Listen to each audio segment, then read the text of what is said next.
Ladies and gentlemen, Dave Chappelle.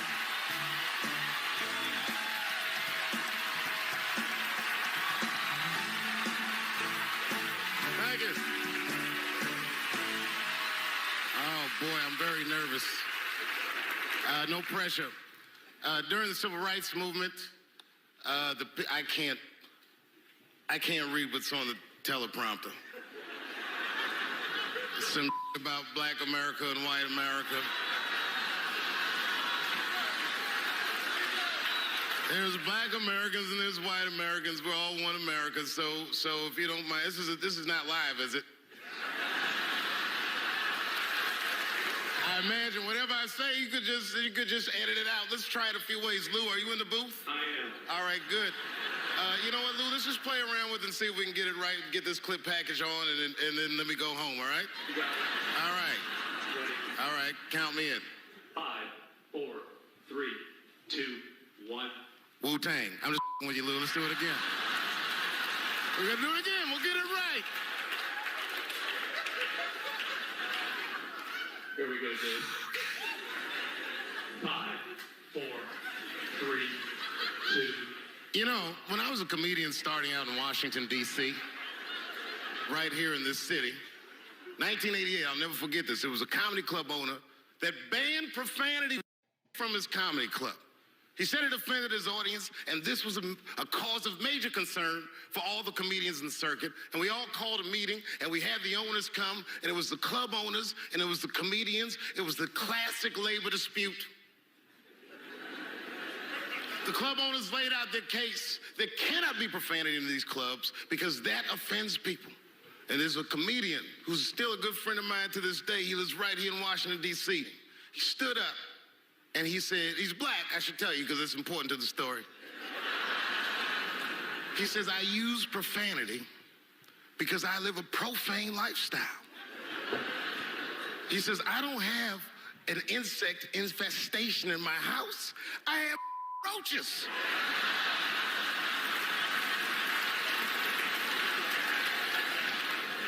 My favorite comedians are like musicians, and the audience is their instrument. And the music they make is your laughter. And that's the laughter that I scored my entire life to. So now, some of my favorite American comedic composers. Thank you. When I lose my job, I lose my man. Treats me like a dog. He called me a dog. Yes, he did. One day he called me an old dog. Sometimes I wished I was a dog and he was a tree. When you stop and think, football's a fair sport for my people. Only sport in the world a Negro can chase a white man and 40,000 people stand up and cheer him. See, in my neighborhood, the kids have a kind of a dubious reaction to that whole Santa Claus concept. They just don't believe that a white man will ride a reindeer through Harlem after midnight. In truth, white friend, it's you that all look alike.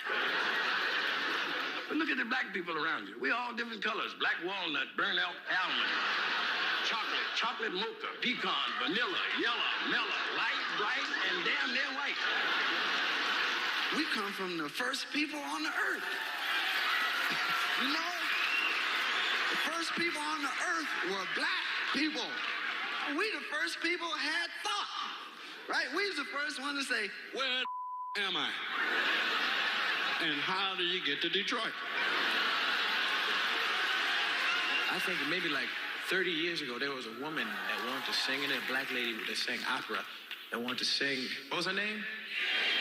Mary Anderson. And this place was like segregated, and they couldn't sing here.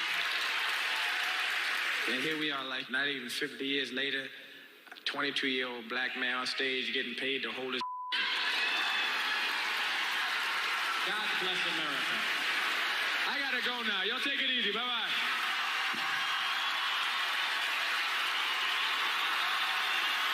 Janelle Monáe, Will Smith, Common, Gladys Knight, and John Legend when we continue. Yeah, man. Well, you ladies are right. To be honest with you, your lives look terrifying to me. They do, man. I know nothing about being a woman, but I know fear. Yo, I used to live in New York when I was 17. And I couldn't even pay my bills. You know what I did to make money? I used to do shows for drug dealers that wanted to clean their money up. One time I did a real good set, and these motherfuckers called me in the back room. They gave me $25,000 in cash. I was probably 18, 19 years old. I was scared. I thanked them profusely. I put that money in my backpack. I jumped on the subway and started heading towards Brooklyn at 1 o'clock in the morning. Never been that terrified in my life. Because I never in my life had something that somebody else would want. I thought to myself, Jesus Christ, if motherfuckers knew. You know, it's sorry, I'm trying to draw this thing. You know, he's saying that in relations to what if he was a lady white? How would that be like? How would that feel like? You know, and that is true. It's really difficult to be a woman. You know, there are a lot of obstacles and challenges that you must overcome from men and all the rest and all whatnot like that. So it's really tough being one.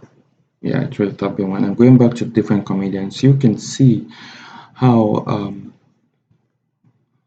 Eddie Murphy talked about uh, how like 30 years before, that was back in 1983, black people couldn't stand on the stage, but 30 years after, you see a black guy holding a microphone on the stage and thousands of people cheering him up. That is to show how far things have gone and how far changes have become, especially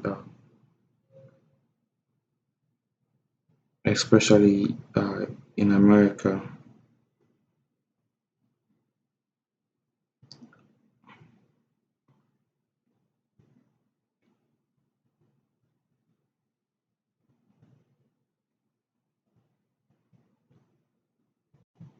Especially in America, show you how far changes have become, how far things have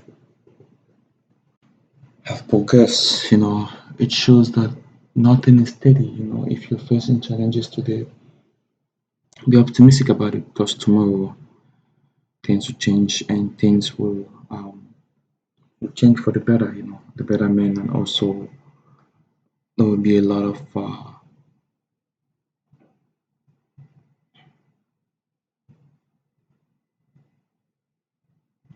I would say there will be a lot